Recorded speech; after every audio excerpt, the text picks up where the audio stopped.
What is going down, faithful? We got a film breakdown, and it's the San Francisco 49ers offense led by quarterback Brock Purdy, putting up 42 points on the Arizona Cardinals. Ooh, boy, this is a fun one. We're going to have some fun stuff to break down on this one, just kind of react to, look at all the plays that were made. A lot of good stuff happening in the blocking game. There were some things that didn't happen that weren't so great, but we'll talk about those things as well. But of course, we'll break down Brock Purdy's throws, Christian McCaffrey's runs. This will be an offensive film breakdown, so we will take a look at some of the best plays that happened in this game against the Cardinals. And again, what we love to do is we love to break down some of the blocking nuance. So that's what a portion of this breakdown will be. Shout out to everyone who rooted for the enemy last night, that being the Seattle Seahawks. Who would have thought the Seattle Seahawks would have helped the San Francisco 49ers move into clinching the number 1 seed and taking down the Philadelphia fraudulent Eagles. But man, oh man, am I happy about that, just as I'm sure you are as well. And you guys, you already know what to do. We're going to get into the film breakdown right now. So drop your SDS in the chat, smash that like button, and let's break it all down right now.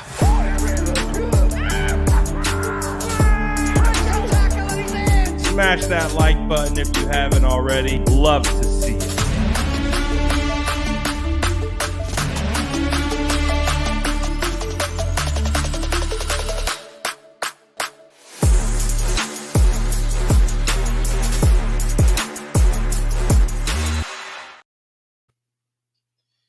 Oh boy, the San Francisco 49ers got some help from the boys up north. Okay. I was literally in Best Buy. It's that time of the year. Christmas is coming up.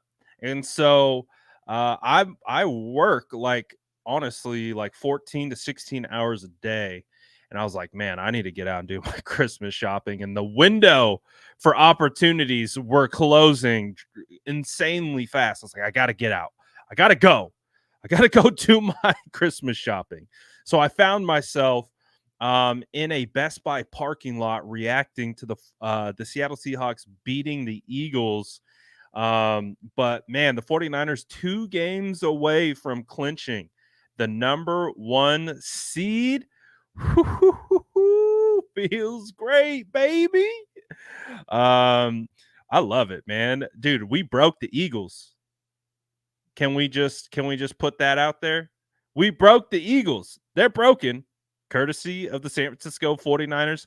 0-3 since the 49ers have taken them down. Oh, cry, Eagles, cry. I love it. I love it. And here I thought, the Seattle Seahawks are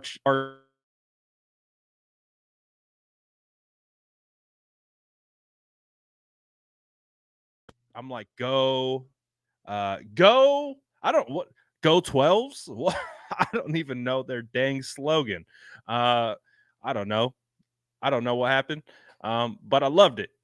And so the San Francisco 49ers right now are sitting in position for home field advantage. And they have an opportunity to clinch the 1 seed, which would be absolutely huge. Absolutely huge. But as we discussed, and what we're here for today is we are going to break down the film. I just wanted to talk about that because wasn't able to go live last night to kind of vibe out with a late night gang sesh because I was playing Santa, baby. But shout out to the SDS. Appreciate all you guys in here. We see you in here. Hopefully you guys are getting ready for a great holiday weekend coming up. San Francisco 49ers have an insanely huge matchup against the Ravens. Boy, that is going to be a fun battle, and I can't wait. Can't wait. Love it. Love it, love it, love it. So let's get into the tape. Let's get through this game. Like I said in the beginning, there's some fun stuff from this one, especially from as a blocking connoisseur. There's definitely some good stuff to break down from a blocking standpoint. So, but of course, we have Brock Purdy, the game manager, doing game manager things, doing system quarterback things. Just along for the ride, as some may say. And so we'll take a look at Brock Purdy. Just I think of like one of those little kids in like one of those tractor rides that like pull the individual like little carts behind, like the homemade carts, and just Brock just sitting there in one of the back ones, just hanging out, getting pulled along by the rest of the team. Hopefully, if you're new to the channel, you can sense my sarcasm and you don't unsubscribe immediately. I'm being 100% sarcastic, so please don't unsubscribe from the channel. This little one, is this the one? No, we're coming up to it. This first little highlight that I want to show, we get Christian McCaffrey juking someone in the right in the middle of the field in the hole. Just whoop, dude. CMC is so good. Honestly, you can make the case Brock Purdy, Christian McCaffrey, MVP. Like it really doesn't like it's so hard.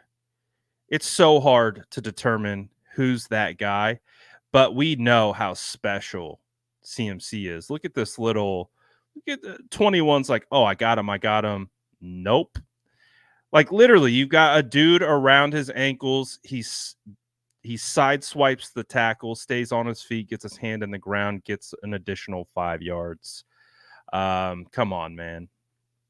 Great job.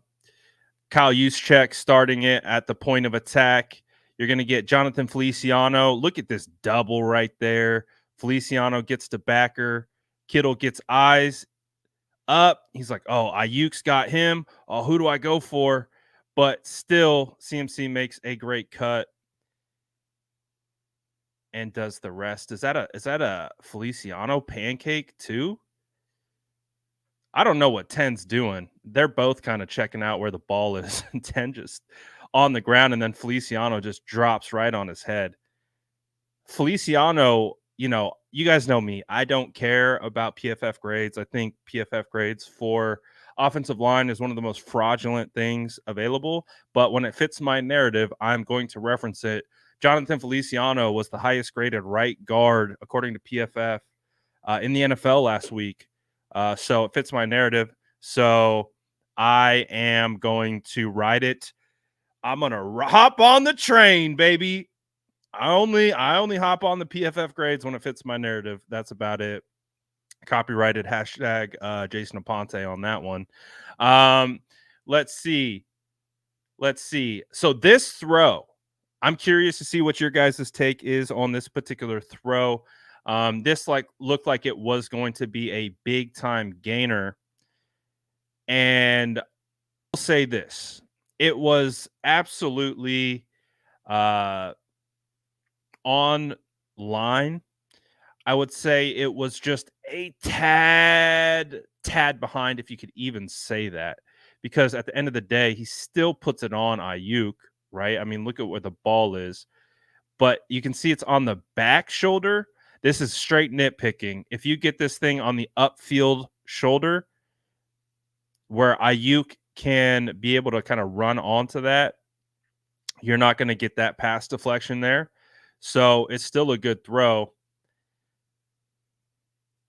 But just if you get that thing on that front shoulder, that's the difference between a PBU and a really nice completion. Still a good throw. And you have to give credit to the DB for getting his hand in there at the last second, because Ayuk did have him beat, but just a tad more. And guess what the adjustment was? We'll see an adjustment on a throw very similar to that later on, where he makes that adjustment and he puts the ball exactly where it needs to be. But we'll break that play down when it comes up. So I think, again, one of the positive things to take away, though, is Brock doesn't stop dealing. He's able to make adjustments later on in the game, and he's able to come back and he's able to hit Deebo Samuel on this deep crosser. This was a really nice throw. Really nice throw, understanding where Deebo is going to be. And Deebo did a phenomenal job of coming back toward the football. It was phenomenal.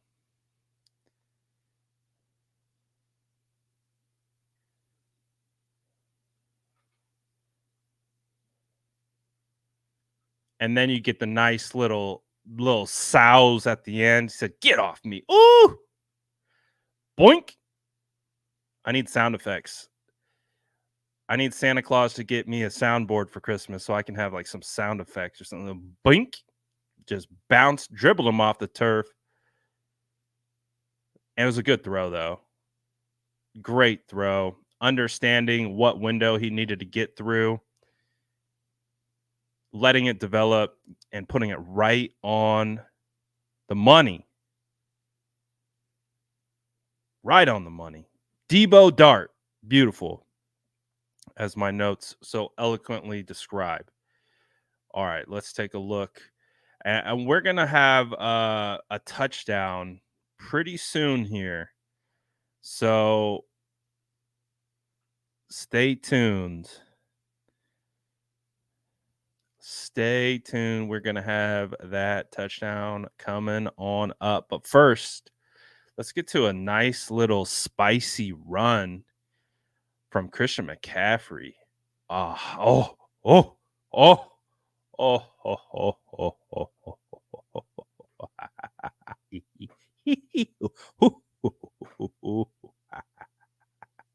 oh, Christian McCaffrey is phenomenal.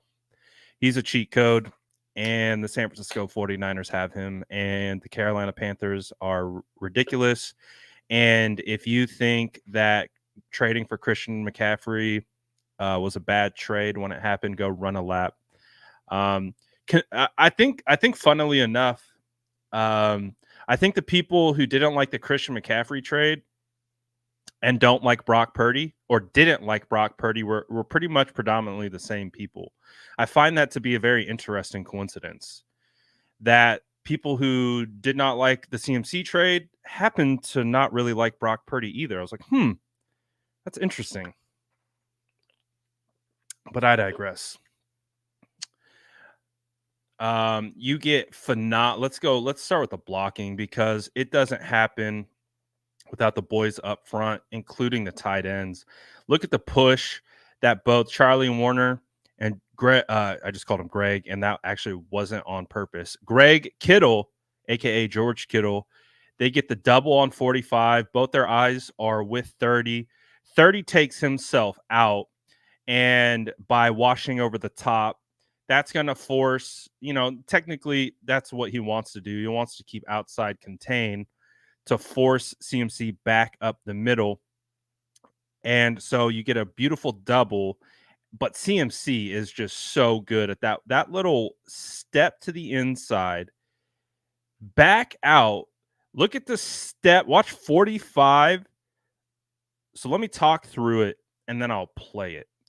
Watch the step inside, this step, and watch what 45 does. And then watch how CMC manipulates this. So I want to cue it up. Step inside, 45 outside spin, takes himself out and the other defender. Boom. Those little subtle nuances from Christian McCaffrey's game to be able to push to the furthest extent, drop his foot in the ground, and cut back is elite. This is one of the best running backs of our generations, and he is on our team. And this is just another perfect example of that. See this little swivel of the hips, that little whoop whoop, that little cut inside, forces 45 to spin to try to take that lane away, ultimately takes himself out, and then he finds himself hugging his teammate while Christian McCaffrey is running upfield. It's so subtle, it's so small, but that's why offensive linemen love running backs who run like this, because the thing is, when you're blocking, you have no idea what's happening behind you. So if your guy is helping set you up, that's phenomenal. And that's exactly what CMC does. It's a beautiful thing. And as you can see, after the big play, we're going to get a walk-in touchdown. Shout out to the system quarterback, Brock Purdy. Man, look at Brock. He's so lucky. He's got Kyle Shanahan, Deebo Samuel. He's got all these weapons. It's a cakewalk for Brock. He doesn't have to do anything. Look at this. I hope that, on First Take or the Doug Gottlieb show, I hope this is the clip that they're running with. I hope this is the number one where they go, see, anyone could do this. I could do this. I could go run play action, turn around and dump it off to an open Deebo Samuel, right? That's what they say, or they tell us, right? That's the talking points. I don't know. Maybe we'll see if the tape shows us anything else throughout the game that continues to prove those types of takes to be insanely ridiculous. So we'll look at it. But this is a Kyle Shanahan special. I love that Deebo Samuel talked about this one as well on the Up and Adams show.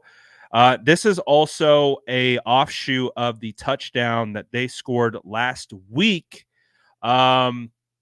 Do you remember the pass to Brandon Ayuk when he had to make that diving catch? Was that against the Eagles? Was that last week? I have to jog my memory. Who did we play last week? We played Seattle. Was that last week or was that the Eagles? I don't know. I think that was last week where you had Ayuk. Let's run it. It's going to look like heavy play action. I'm pretty sure this was last week, right? So it looks like heavy run right, and it looks like Ayuk is coming to seal, right? But he squeaks through. You see that? This is very similar. It was Seattle. Eagles. I don't know, but you know what I'm talking about. Where no, it was. I don't know, but you know what play I'm talking about. Where Ayuk had to dive because Purdy put it out there on that play action boot. This is that same concept. So it's the same thing. So look, they're alert to it. Buddha sees it. He sees Ayuk kind of leak out the backside, and he's trying to get in position, and they pay zero attention to Deebo Samuel, because what Kyle did was use something that worked to Ayuk, and they built something off of it. So thank you, Cynthia. Thank you. It was a bird. I don't know which bird. It was a bird. That's all I know. All my bird games are getting mixed together. But effectively what this was, it's an offshoot of a play that was a touchdown to Brandon Ayuk, and they turned it into a touchdown to Deebo Samuel. So phenomenal job by Kyle. Again, pulling Purdy. PP pulling Purdy. All right. We have another example of Brock being a game manager coming up here. So this, I think, is the most, if First Take or anyone, they want to kind of keep their eye out for plays that kind of prove their narrative of Brock being a game manager. Oh, I didn't even log this play. I'm really glad that I stumbled across this. I didn't even log this one. We'll get to the game manager play in a second, but this is one of the more difficult throws that Brock Purdy made. And I guarantee you those types of people will not be able to like rationalize how difficult of a throw this is. Being able to throw this pass outside the numbers towards the sideline on a rope to Brandon Ayuk, it's so difficult because the defensive backs can cut that angle off, undercut it, and take it back for a touchdown.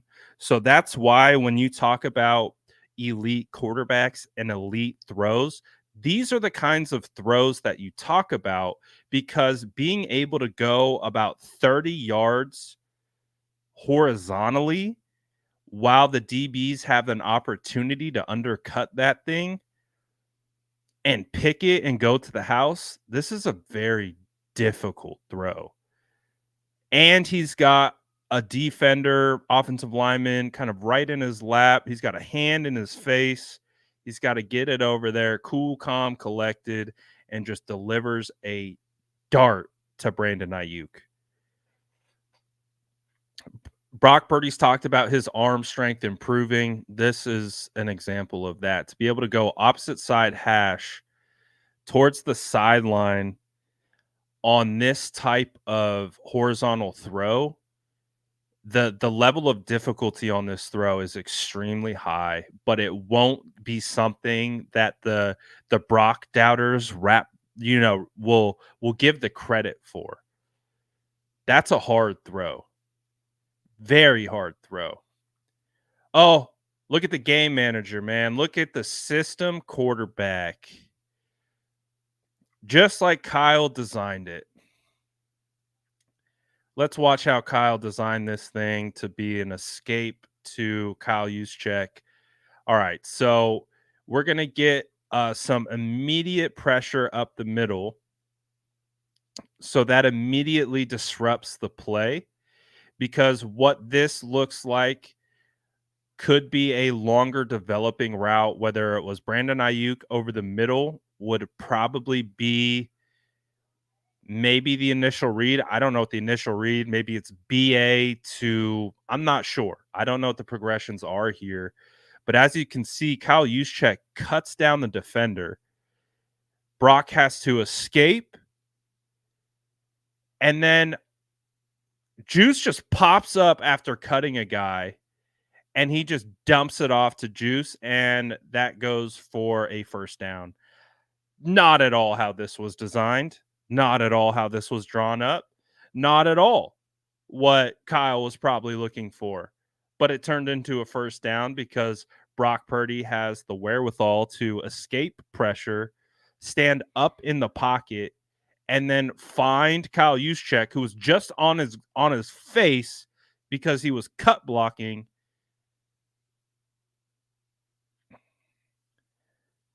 System quarterbacks, game managers, they don't make plays outside of structure. That's not what they do.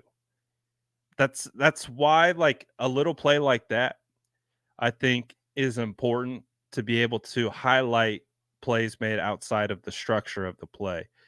And then we know Brock Purdy has to go out. Sam Darnold comes in. I would say this is a hard spot to put Sam into, going from not playing all year and just kind of getting thrust into a game. So I'm going to give Sam the benefit of the doubt. That one just got away from him a little bit. And then after this one, this particular throw from Sam gets one more shot while Brock is in the blue medical tent. So Sam gets an op in a game and a moment in the game that matters. Now the throw wasn't all that bad. It hit Kittle in the hands. It was a little high, maybe you would say, a little hot on him. But I wouldn't say it was a bad throw. Definitely wouldn't say it was a bad throw.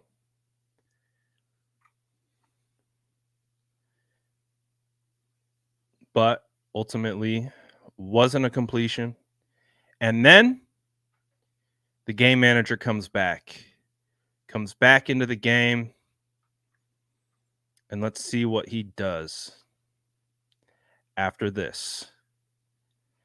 We're going to give a little handoff to CMC. And then we're going to see what the system quarterback can do. Oh, there he is. The system quarterback is back. Let's see what we get. System quarterback, tunnel screen. Anyone can do that. I could do that. What's the big hype? Why are we talking about this, guys? The MVP? This guy, huh? Throwing tunnel screens. All right. Maybe they have a case. I don't know. We'll see. All right. We get Deebo Samuel in motion. Looks like they are bringing a zero blitz. You can see they have 1, 2, 3, 4, 5, 6 guys on the line of scrimmage. That leaves typically everyone else in a man coverage. But I think based on the pre-snap motion, you're able to identify zone coverage. And as a result, let's see what we get. Oh, they only rush 2 and drop 9 in coverage. Oh, this is why everyone is dunking on anyone who calls Brock Purdy a game manager. Pre-snap, they show 0 blitz. Post-snap, they drop 9. They literally rushed 2 defensive players. So watch Brock be able to analyze and process this in real time. Instantly understands he's got zone. Look at this cluster of white jerseys. Look at that cluster right there. And then watch the process as he tries to identify and read and buy time and maneuver within the pocket. So they're only bringing the outside edge rushers. So obviously Brock Purdy understands he can step up, buy more time. Watch George Kittle understand the coverage that he has. There's look at all the white jerseys around him. And then watch him make the adjustment on 44 to this is off script. This is off schedule. This is not a part of the plan. And Purdy sees it before, and this is like what I would call like pickup basketball. You know what I mean? You've ever been at the park hooping? You're not running plays, you're not diagramming, you're just hooping, right? So Kittle is supposed to be dragging across the formation. He sees what the defense is giving them. He makes the adjustment to go into the zone, the open spot in the zone. Purdy is starting to throw this before Kittle even looks. This is called being on the same page. And then Purdy puts this only in a spot where Kittle can get it. And then Kittle makes a phenomenal catch, one-handed, brings this thing in, snags it. Absolutely beautiful. But this is the whole point of like this stupid conversation of people trying to call Brock Purdy a game manager and system quarterback. This whole play happens outside of the system. This isn't what is supposed to happen. This turned into some backyard ball. Look at Kittle right here. Look at all the white jerseys. Kittle's a smart football player. He sees Brandon Ayuk dragging number 24 across the formation. He understands, all right, if I get vertical, that's a big hole over there. And that's Purdy finds him, drops it in there. There are so many examples week in, week out to discredit these stupid narratives that people who don't watch football or don't know football or understand football who just spin because they think it's an easy way of saying, "Oh, look at all the weapons. Look at his system." All right. Well, yeah, we'll definitely credit George Kittle for the catch. We'll credit George Kittle for the catch. Well, that's a phenomenal catch by an all-pro tight end. But this is galaxy brain by both guys playing some backyard football, man. That's oh man. You loved it. That's chef's kiss, baby. Ethan says they're running out of excuses for hate, so they have to use the wide open receivers as a reason. He's a system quarterback. 100%. 100%. They won't pull up that clip. They'll pull up the wide open guy, though. It's so great. I love it. It's a great time to be a Niner fan right now. I like the little like the storm swirling around Brock, like of people who are digging their heels in to their takes of him being a system quarterback and game manager, and him just continuing to do what he's done all year. Oh, look at Brock, the game manager.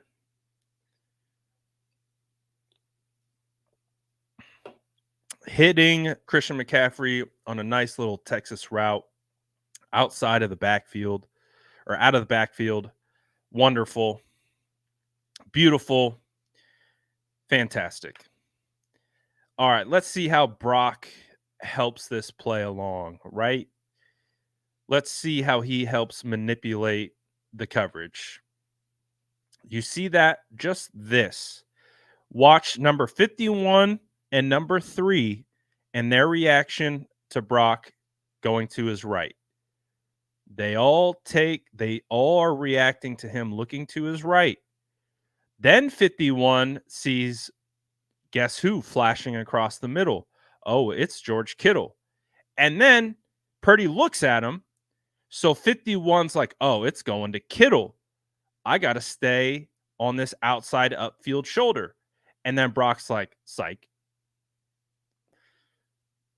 Look at the game manager. Look at him managing the game. Phenomenal.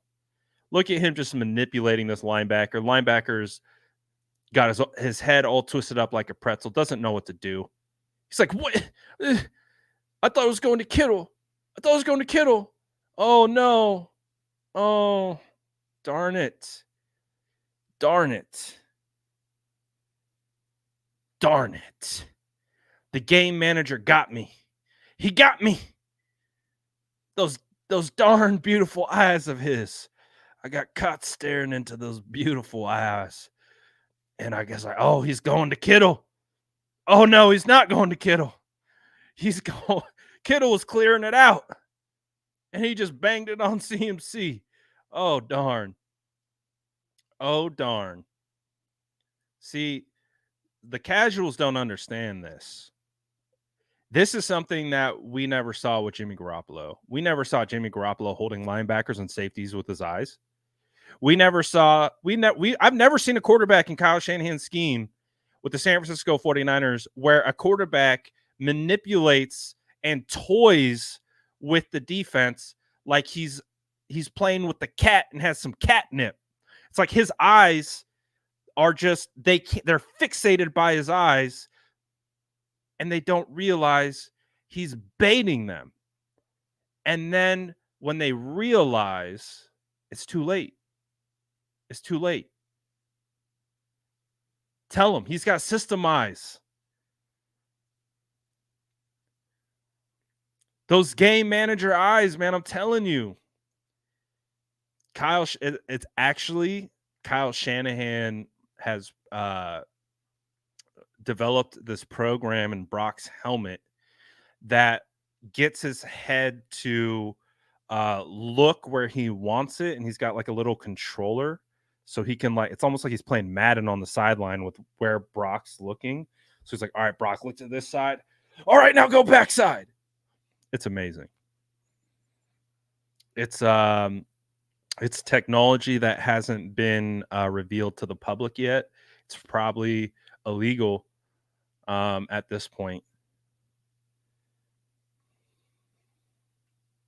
And again, if you're new here, if you're like, what is this guy talking about? I've basically done this entire film breakdown with nothing but sarcasm. So I apologize if you're new and you're like, what is this ginger spinning on?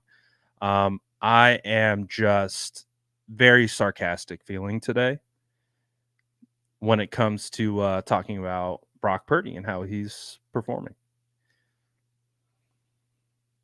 Look at that. That's a system. That's a system throw. Good job. Good job, Brock. Ooh, I like that reference. He's got plankton all in his head. Oh, good stuff. I'm having fun today.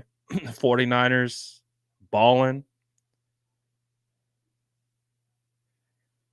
Nice little nice, get just casually got offensive lineman all in his lap. He's like, you know what, just dart it. Let me dart it to CMC. Let me just dart it to CMC.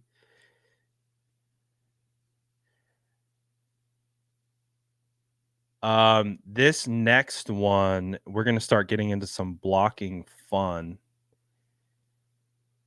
Man, did I not log Trent's? I might not have logged Trent's block. I'm actually kind of upset about that. Trent had a phenomenal block where he took two defenders and he just threw one into the other guy. I actually am thinking that I didn't log it, and I'm kind of upset about that.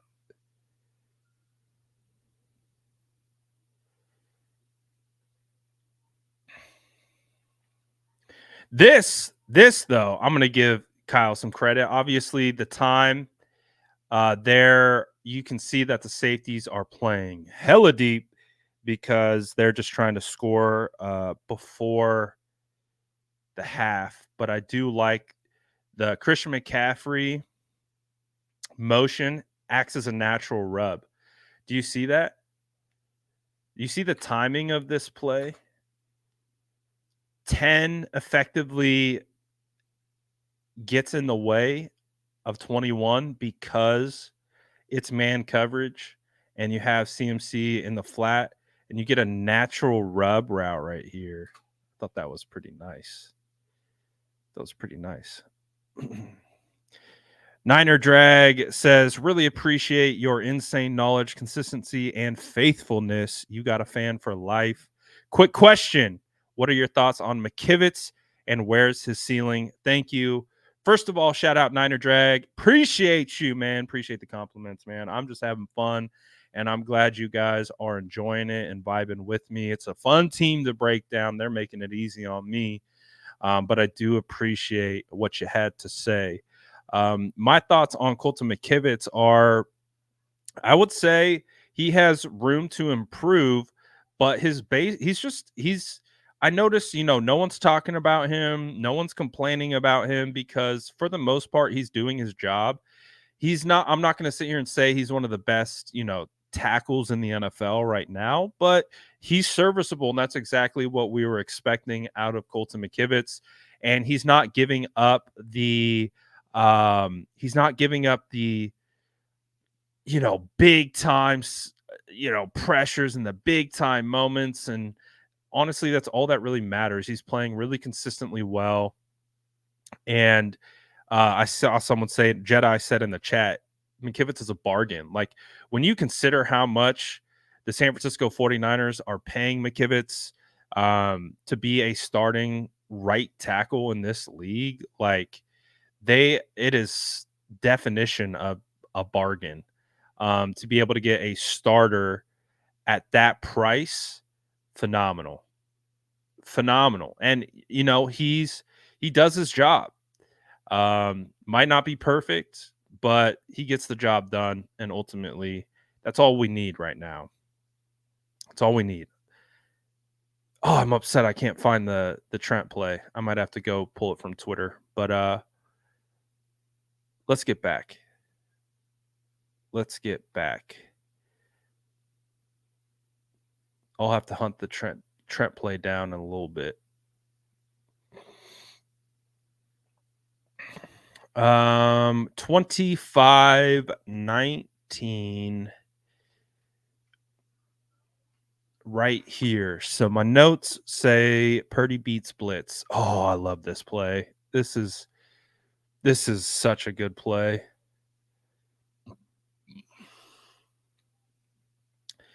This is such a good play. And again, shout out Niner Drag for the super chat.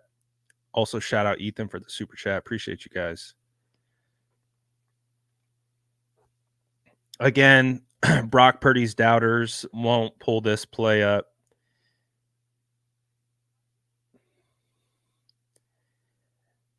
They show zero blitz.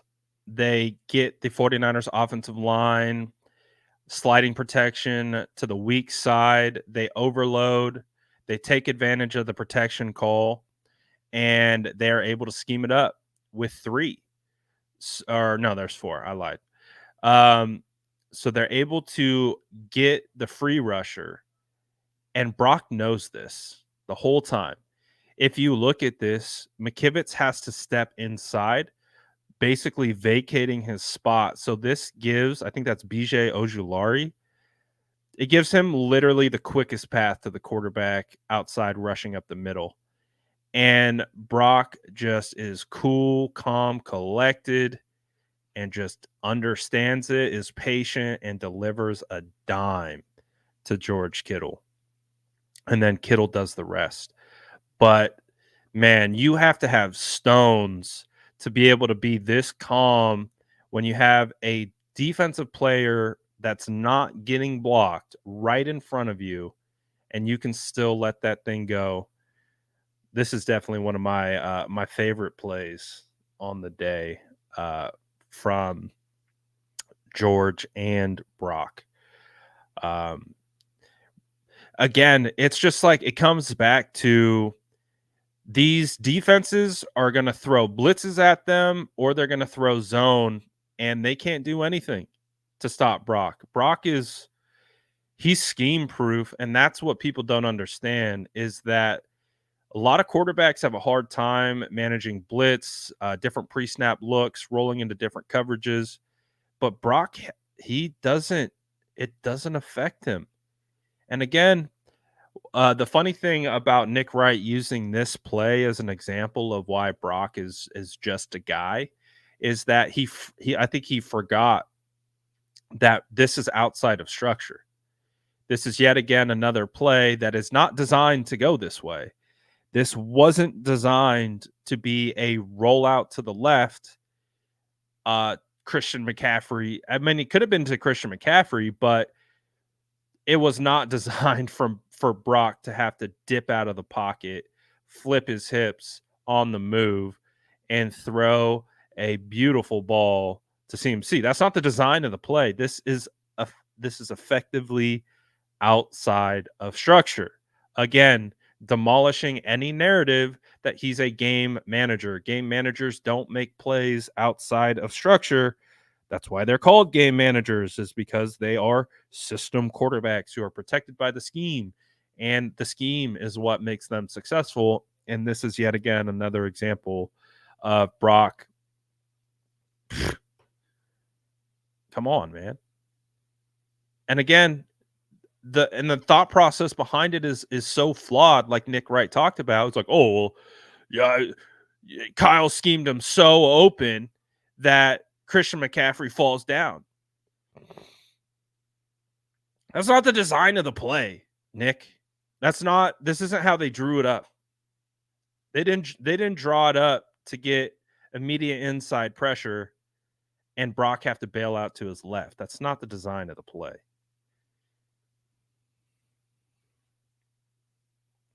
But Brock gets it done per usual. Per usual. On this particular one, I want you to focus on Kittle right here. Kittle and then focus on number 21 and watch this collision. 21 thinks he's going to shoot this outside gap, and Kittle says, "Not today, pal." Watch Kittle. Bang! Big time collision. I love it. I love it. 21. He's like, "Oh, I'm going to go underneath Kittle." Kittle said, "No, you're not." Boink. Oh, I love it. Boink. Oh, you got kittled.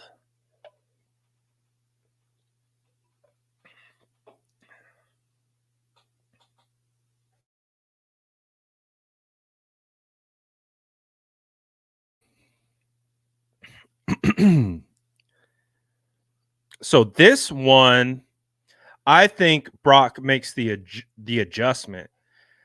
Kyle dials up another deep shot for Ayuk. Ayuk wins with a beautiful double move at the top of his route, but this is, you know, I think this is a perfectly thrown ball. I don't think I don't think Ayuk sees it, and I'll show you why I think that. But I don't think Ayuk saw it until late, and that's why he kind of stumbled there. So let's take a look at it from this angle, and you're going to be able to see Ayuk's reaction and to kind of be able to identify when he spots it. So Purdy's waiting. He lets that thing rip. And so right here, obviously the ball is traveling towards Ayuk. If you look at Ayuk's eyes, he's not seeing it until right there. So you can see he flips his head around, he doesn't see it, then he catches it, and then by that time he sees it, he stumbles a little bit, and I just don't think, I think the ball was great. I think Ayuk runs under this if he's able to flip and identify it right away, but it looks like he sees it late, kind of stumbles, isn't able to get under it. I don't know. I think that's a good throw. I just think the timing between when Ayuk actually identifies the ball in the air just was a little bit off, but they'll be able to hit on that one. That's one I'm not worried about. And you can see the adjustment. Brock puts this ball much further out opposed to the previous one that was kind of on the back shoulder. So he made the adjustment to put the ball more out in front of Ayuk so Ayuk can run under it. And they just looks like they had like a little like he didn't see it right. And then by the time he reacted to it, it's like, oh crap, the ball's on me. And I didn't have enough time to adjust. Um, this is a beautiful ball. It doesn't count as a completion, but that is a beautiful ball on the money. Talk about anticipation throw, hand pat. Bell isn't even out of his break yet. Ball's on its way. It's a great throw, hard catch, and it ultimately went as incomplete because he wasn't able to control it through the ground. But this is a good throw. Anticipatory throw to the sideline. Thought it was good.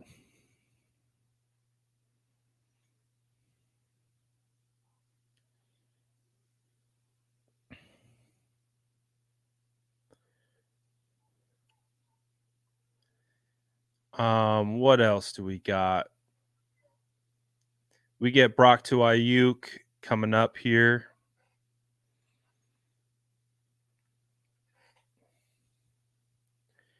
Did I skip it?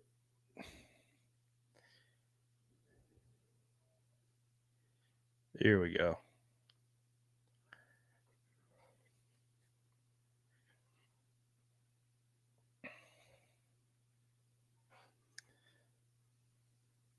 Brock puts that thing on him.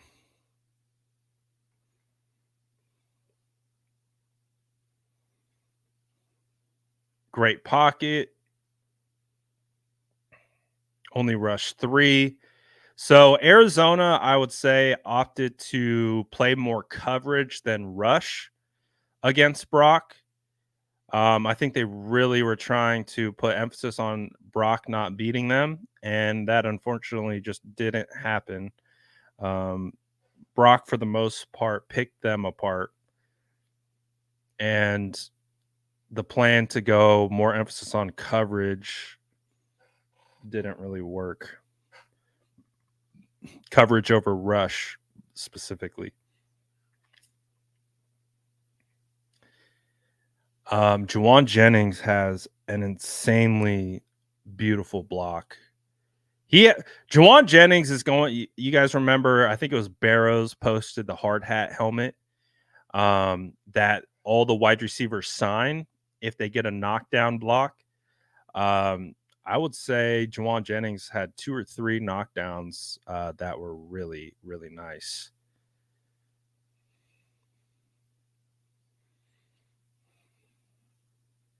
Here's one of them. So we got a little bunch formation. You're going to get Juwan crash down and watch him take out the safety Buda Baker. Beautiful block. Buda thinks he's going one-on-one with CMC in the hole. And as Buda launches to tackle, Juwan ear holes him and just flips him on his back. And CMC does the rest after that. I do want to put an emphasis, though, on look at Deebo Samuel right here. That's much better effort from Deebo. You can see he doesn't look too happy about it. But on the Trent Williams block, I'm going to go find it at the end. Deebo didn't have his best effort in the run game. So, and Deebo also talked about it on the Kay Adams show, talking about how, a little bit extra effort in the run game, gets them some more yards, some bigger plays. And that Trent Williams one is a specific one. But the fact that Deebo kind of kicked it into gear, and again, I'll take that effort from Deebo. This effort from Deebo gets CMC at least 5 more yards. So I'm all for that. The biggest thing with Deebo, I don't expect Deebo to be the best blocker. I just want Deebo to give maximum effort when he doesn't have the ball in his hands. That's really what it comes down to. And if he's able to do that, there are chances where he is going to be that crucial block downfield that springs Christian McCaffrey for a touchdown, because these guys are so good at being able to get to second level with their fullbacks, tight ends, and linemen. And CMC is so good that more often than not, you're going to find CMC rushing down the field. So if your wide receivers are blocking downfield, you're going to have a much better likelihood of busting big runs for big plays. So I did like that Deebo kind of owned it. And I do like that what I noticed from the film is that his effort went up a notch. Like even right here. Like this is a hard block. He's got to seal Zaven Collins. But he's trying. Hey, he's trying. I don't expect Deebo Samuel to come out here and just absolutely dominate a defensive end, former first-round pick, and just be blocking the crap out of him. But I do appreciate the effort here. And that was a big difference from the beginning of the game where it didn't feel like he was giving that effort. Now, again, wasn't the best block, but the effort to maintain, stay engaged, and to keep trying and drive, I take that every single day. Every single day. If Deebo doesn't have the ball in his hands and this is the type of effort we get out of him in the run game, I will take it. Because that effort will contribute to big plays later on. And I think that's something that that may have clicked for Debo. We'll see if it continues. Um, we'll see if it continues. But yep, he addressed it, and not only did he address it, but that was something that I noticed on film, that he didn't have good effort at the very beginning of the game, and this is the end of the game, and you can see that's effort right there. That's him trying. So that to me is taking the coaching in real time and adjusting his effort to match what the team needs. And that is what captains do. And I appreciate that from Debo. And if he can do that play in, play out, we're cooking, man. We're cooking. This is definitely a touchdown if Banks is able to get this block. It's a hard block because you have the defensive tackle and the 3 tech. He's got to reach this. So you can see he takes that reach step and he's aiming for that outside shoulder, but he overshoots it because the D tackle kind of takes the underneath, and then he's not able to kind of adjust and wall off. If he is, this is a walk-in touchdown because CMC is cutting off that block to Debo right here. Like, this is the touchdown block, actually, because CMC would have cut this, put his foot in the ground about right here, and then he would have hit that lane right there. But he keeps going wide because he's being chased by a defensive tackle. And again, this is a hard block because I understand what's going through his brain. He's like, I got to jump this angle to be able to get to reach block this outside shade. It's a really difficult block, but it's also more difficult when they cut against the direction you're moving and it puts you out of position. And that's ultimately what happens. So that's correctable. That's just an unfortunate situation on that particular play. I'm not worried about that. That's something that happens to everyone when you're trying to take an aggressive reach block to the outside and they just undercut you. It happens all the time. But we already know CMC finishes it right here. 7 touchdowns in 2 games against the Arizona Cardinals. Congratulations to Christian McCaffrey for officially becoming part owner of the Arizona Cardinals.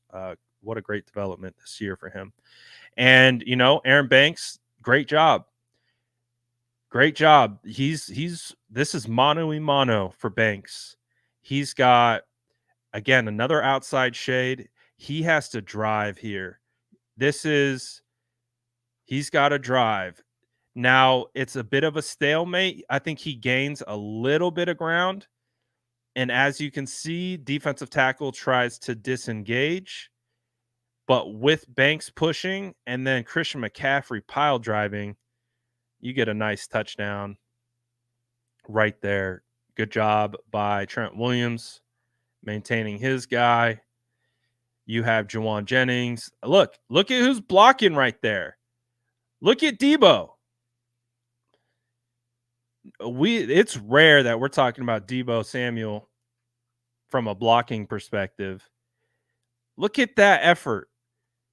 That makes me happy because very well, if Debo doesn't give this max effort here, there is absolutely a path forward where 33 crashes the running lane. This guy crashes the running lane and they stop it. So Debo Samuel, blocking highlight. Never would have thought. This is something that I like Debo a lot. We know how good Debo is with the ball in his hands. My biggest gripe with Debo has always been when the ball isn't in his hands. And this is wonderful. Wonderful.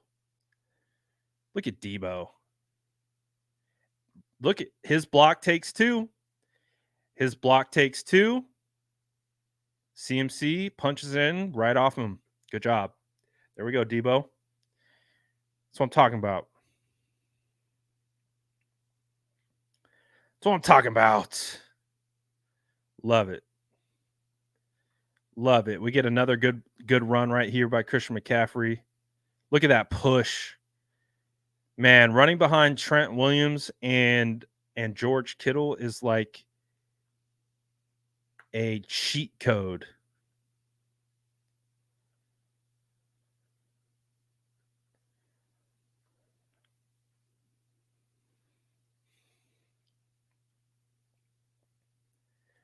Look at the left side just completely collapse down. Beautiful kick out by Juice. Love it. Love it, love it, love it.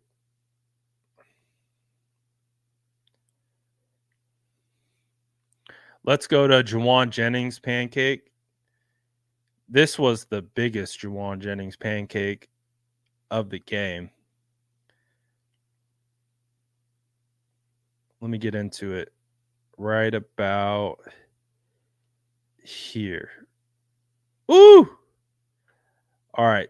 So we're going to watch Juwan Jennings right here basically be the lead blocker and pancake what looks to be like 3 dudes. Watch Juwan. Oh, what a hit. Look at that. Low man wins, baby. Low man wins. Destruction. Again, I'm an offensive lineman. The quickest way to my heart is by effort in the run game and blocking. Juwan catered Buda Baker. What a block. What a block. And JP doing JP things. JP's smooth with it, man. He's smooth. I love Christian McCaffrey, but boy, would I love to see a little bit more Jordan Mason sprinkled in.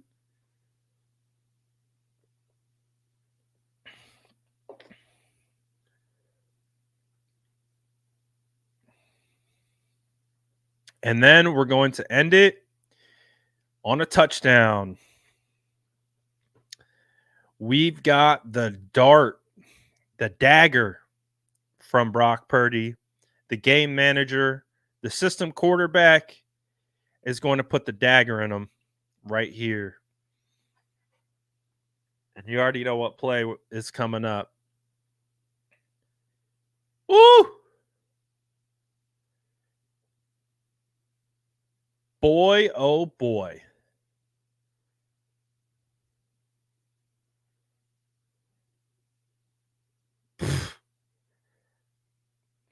Back shoulders are so fun because they're predicated on timing.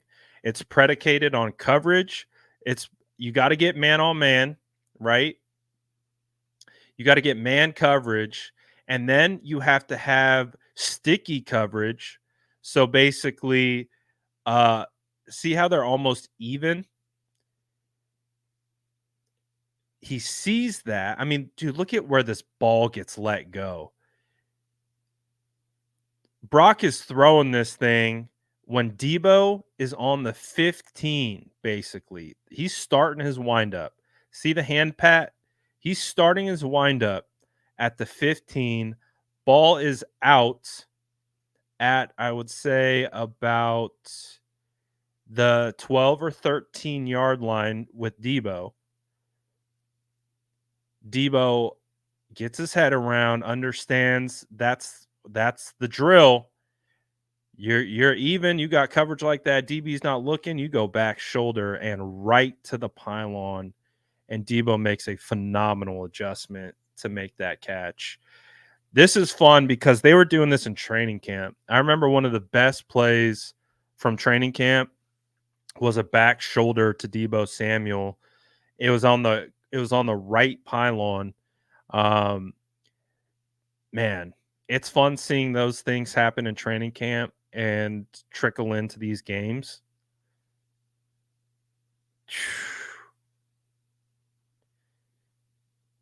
Not bad. Not bad for a game manager. I will say, not bad for a game manager.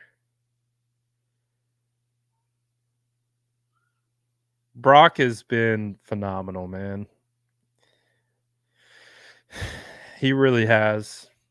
And again, the whole point being is that it's so easy to spot who it's two things. It's just like Trent Williams said, and it's what we've been saying all along. You can spot people who don't know football based on two things. One, they're not watching. And again, it's really easy to miss a lot of the nuance when watching the broadcast. It's really hard to pick up on all of it sometimes. So it's really helpful to be able to go into the all 22 and just take your time, rewind, be able to watch it in slow motion, be able to pick it apart. Obviously, not everyone does that, so I don't anticipate that. But when you are trying to be an authoritative figure when it comes to talking ball, I think that would help benefit to be able to watch the tape. And then on top of that,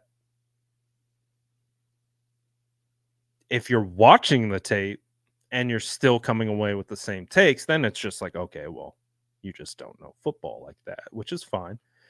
I don't expect everyone to know ball like that. It's, I had the luxury of playing football for a long time and being able to play it in college and play it at a different level in college.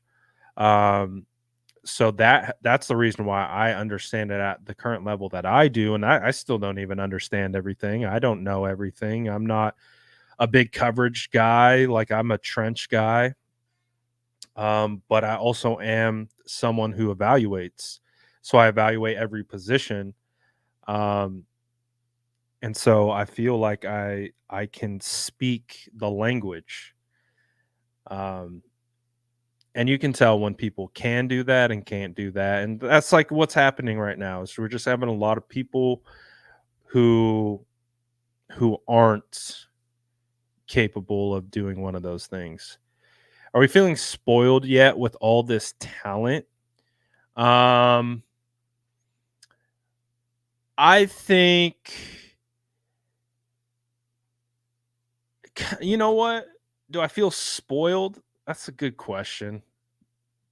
I don't because I feel like we deserve this. I obviously in a vacuum having all this talent on the offense, the way Brock Purdy's playing, like yeah, we it feels great. But it's not like this is how we've been for the last 10 years. It's not like this is how we've been for you know what I'm saying? Like we're the Patriots winning 6 Super Bowls. Like that's spoiled. Like when you're like or you're like the Chiefs and you're like you're sleepwalking to the AFC Championship. Yeah, the 49ers have been to the NFC Championship the last 3 of the 4 years, but we haven't been sleepwalking there. We only sleepwalked 1 year, and that was in 2019. The other years, we've been fighting tooth and nail to get through to the playoffs. Um, so I'm not to the point where I feel spoiled yet. I understand where you're coming from, but I don't feel spoiled yet. I feel like we deserve this. I feel like we earned this. I feel like this is what we've been looking for. So I'm still in gratitude mode. I'm still in kind of like, man, I'm just thankful that we have a quarterback. I've never had fun like this watching tape. I've like a big and I don't say this. I really try not to say these things to be shots at Jimmy, but watching and breaking down Jimmy at quarterback was not fun. That's why I would only honestly that's why I would only tweet about the offensive line because I got more enjoyment out of watching the offensive line block than watch Jimmy play within the offense. Jimmy just was so vanilla and so bland. I mean, you want to talk about a system quarterback. I get it now. Like I get it. Like Jimmy is definitely a system quarterback. He's a one read guy. The initial read isn't there. It's chalked. And get ready because we don't know what's going to happen after that. He wasn't manipulating defenses with his eyes. He wasn't manipulating any type of coverage in any way.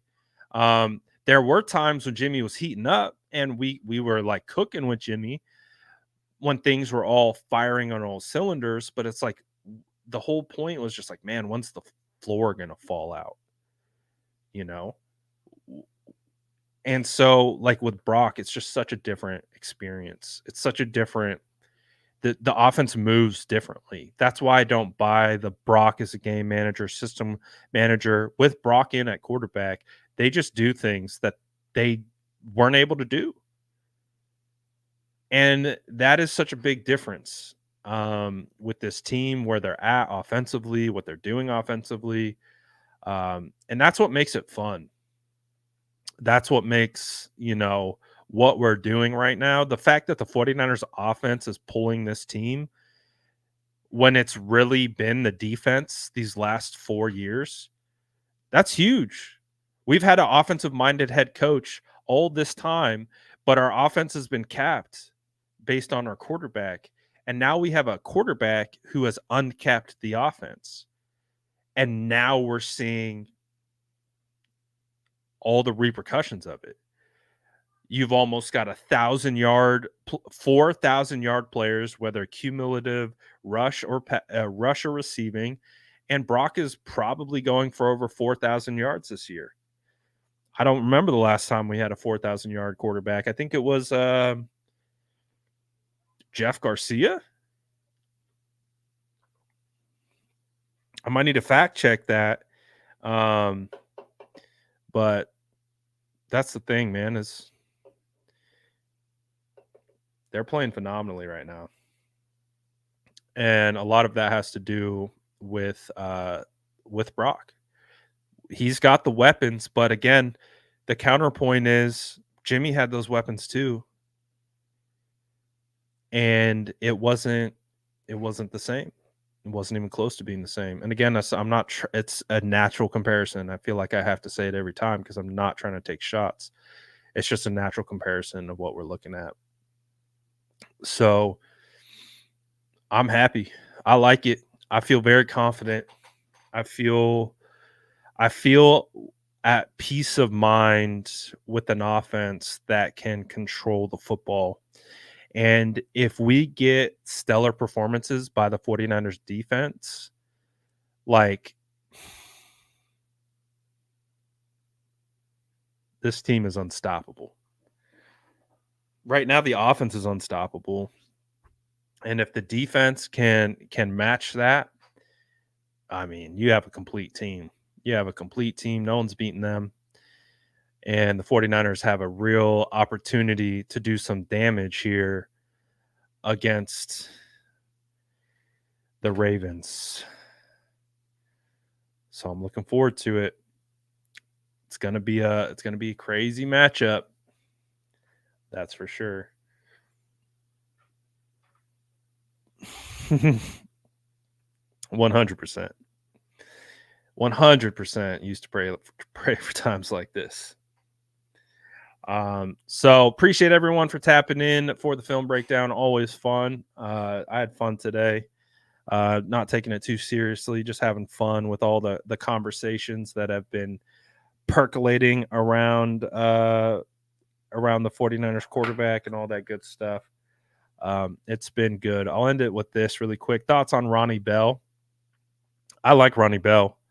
I still like Ronnie Bell. I know people not loving the almost fumble that he had, and then he wasn't able to bring that one against the sideline. I still like Ronnie Bell. I think Ronnie Bell's fine. I'm not worried about Ronnie at all. If we wanted to get a different return option, I'm not opposed to that. But, the 49ers have just never prioritized that. They've never prioritized. I mean, Ray, I would say, was their way of prioritizing a returner. But he's hurt right now. But seems like a really, really great opportunity for them to target someone in the draft, maybe coming up. Gosh, if they had Demario Douglas, I think Demario Douglas would be a phenomenal returner for them. Obviously, he's balling out for the Patriots right now, but I thought that guy would have been a phenomenal fit with this wide receiver room because they don't have anyone like Demario Douglas. But I still have a lot of faith in Ronnie. But we'll see what they do at kick return, punt return. That's a hard spot to be, for a rookie who might not feel as comfortable back there. So we'll see. Is that right? Demario Douglas is a top 5 rookie wide receiver per PFF. That was my draft crush, baby. You guys know I was stupid high on Demario Douglas. I was way too high on Demario Douglas. That was literally one of my guys. Like I thought the 49ers were going to have a chance, man. I thought they were going to have a chance. Wicks balling, bro. Wicks is having himself a year. The Packers low-key have a pretty solid wide receiver core. We might be talking about that wide receiver core as one of the best in the NFL in like 2 or 3 years with Christian Watson, Jaden Reed, and Dontavian Wicks. Whoo! I got Wicks in almost all my dynasty leagues. I got I got Wicks and DeMario in almost all my dynasty leagues because no one was taking them. They weren't drafted in the rookie drafts. And so I just snatched them up off off the waiver wire after the rookie drafts were over. So I got tons of Wicks shares. I've got tons of Demario Douglas shares. I got tons of Tank Dell shares because Tank Dell was in that same category. I don't know why people are sleeping on Tank Dell. I don't know why people are sleeping on any of these dudes. It's really easy to see, but maybe that's why we do what we do. That's why we evaluate talent. That's why we evaluate the ball, and we evaluate prospects. And so when they start balling out, we're like, yeah, we saw that coming. We saw that coming. Justin hit on like every single one of his draft prospects. I did pretty well as well. I think, Justin put me on Wicks, loved Wicks right away. So definitely love seeing Wicks balling out. Justin also put me on Byron Young. Fell in love with Byron Young at the combine after getting to talk to him. There's a couple guys, man. Freeland's been starting all year at right tackle for the Colts and playing pretty well. So draft. Well, it's always fun watching the draft sons ball out. And it's almost that time. Oh yeah, he's the head of the Sourdough Scouts. He's at the top. He's the highest ranking officer in the Sourdough Scouts for sure. He's feeding me prospects right now. He's feeding me guys right now, and I'm like, and some of them, like some I don't know, some I already do know. But he's passing me guys that I'm like, yeah, I agree. Like I already agree with you. Like that I think that's gonna be a guy too. So we're almost to that time though. We're almost to that time. You got to clip your old Douglas takes. You called that from the jump. I loved him, man. I could see it. He was going to be a special player. Getting to talk to him really helped too, because you could tell he was made of the right stuff. But I got the Senior Bowl credential, so just gotta fit it into the schedule. There's going to be if the 49, and again the Senior Bowl hits in between NFC Championship and Super Bowl, so. And then there's Pro Bowl in the middle of all that. So all kinds of stuff popping off. But try to do my best to be able to get after it. And we got a first round pick this year. So draft season is going to be litty. So I'm looking forward to that. What time tomorrow? Should be normal time for State of the Franchise. State of the Franchise, 1:45 Pacific Standard Time. So I will see you guys tomorrow, and we'll do it all again. Get your cookies on the way out. Shout out to everyone tapping in. Appreciate you guys. As always, I'm going to dip out right about now. Oh, you guys know, the real ones know draft season. We thrive in draft season. So, and we got a first round pick this year. Woo! Looking forward to it. Let's go. All right, everybody. I'm out of here for now. I'll see you tomorrow. State of the Franchise. Peace.